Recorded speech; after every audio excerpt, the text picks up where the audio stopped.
अंकित और अनु भाई बहन थे। माँ बाप के देहांत के बाद बड़ी बहन अनु ने दिन रात मेहनत करके अंकित की देखरेख की और उसे पढ़ा लिखा कर पैरों पर खड़ा किया था। दोनों भाई बहन खुशी खुशी रह रहे थे।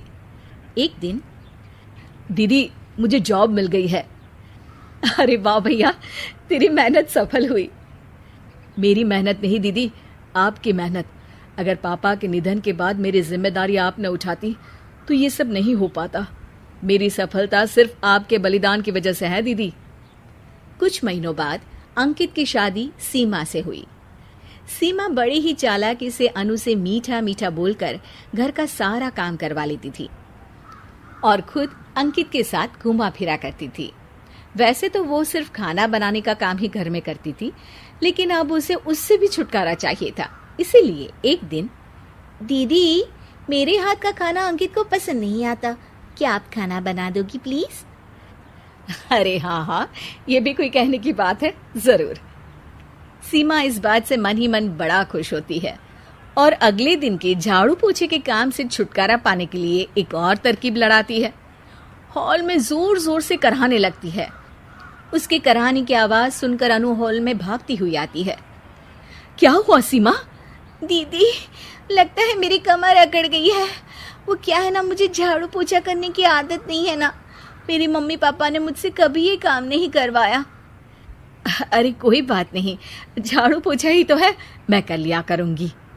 ऐसे ही धीरे धीरे सीमा ने घर के सारे कामों का बोझ अनु पर डाल दिया।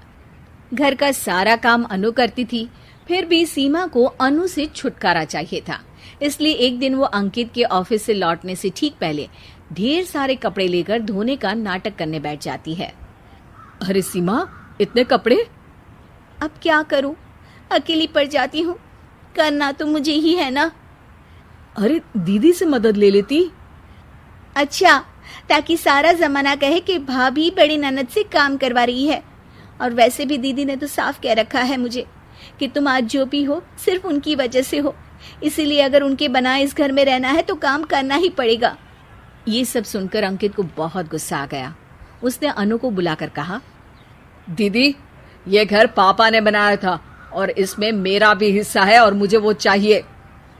ये सुनकर अनु को बुरा तो लगता है, मगर वो दूसरे ही दिन घर का बंटवारा करने के लिए वकील के पास चली जाती है। वहां से लौटते हुए अनु का एक्सीडेंट हो जाता है, जिससे वो दोनों पैरों से अपंग हो जाती है। अब मजबूरन उसकी पूरी देखरेख सीमा को करनी पड़ती है। एक दिन सारे कामों से थक कर सीमा अंकित से कहती है, अजी सुनते हो, अब मुझसे तुम्हारी ये बहन की सेवा ना होगी। अगर कल तक तुम इसका बंदोबस्त नहीं करते तो मैं घर छोड़कर चली जाऊंगी। अरे ये कैसी बातें कर रही हो? इस हालत में वो कहाँ जाएंगी? मैं कुछ नहीं जानती, बस कल ये इस घर में मुझे दिखनी नहीं चाहिए। अंकित अपनी बीवी की जिद के आगे हार मान लेता है और अनु को शेल्टर होम में छोड़ आता है।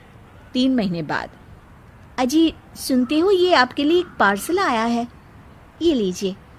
अरे इसमें तो घड़ी है और एक चिट्ठी भी है। दिखाइए तो।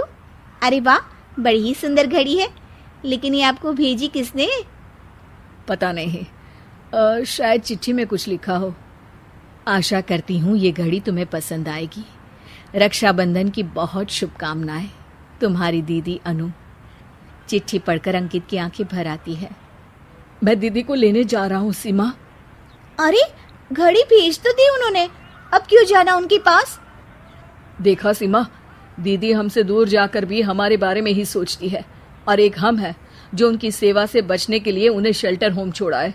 तुम्हारी बातों में आकर मुझसे ये क्या पाप हो गया? मैं जा रहा हूँ दीदी को लेने, और जब मैं वापस आऊं तो तुम मुझे हमारे घर में मत दिखना। इतना कहकर अंकित अनु को लेने निकल जाता है। वहां पहुंचकर, दीदी मुझे माफ कर दो, मैं तुम्हें लेने आया हूँ। भाई आज तो राखी है, आज तो मैं मना कर भी नहीं सकती। दोनों घर पहुंचते हैं। अरे सीमा, तुम अभी तक यहीं हो? निकल जाओ इस घर से। अरे वाह अंकित, फिर वही गलती कर रहे हो तुम। सीमा, तुम कहीं नहीं जाओगी। दीदी मुझे माफ कर दो, मुझसे गलती हो गई। सीमा, आज ये समय माफी मांगने का नहीं है, राखी की तैयारी करने का है। चलो तैयार हो जाओ, तुम्हारे भैया के घर भी तो जाना है ना। ये सुन सीमा अनु के गले लग जाती है।